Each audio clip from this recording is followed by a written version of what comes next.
Good morning বন্ধুরা। সকাল এখন ৮টা বাজে। তিশান যাচ্ছে পড়তে, আমি রান্নাঘরে রান্নাবান্না করছি।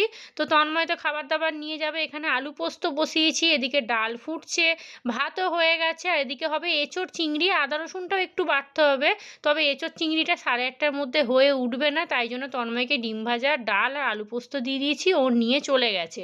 এখানে এঁচোড় চিংড়িটা বসিয়ে দিচ্ছি, ভালো করে মশলা রসিয়ে কষিয়ে এঁচোড়টা দিয়ে দিয়েছি।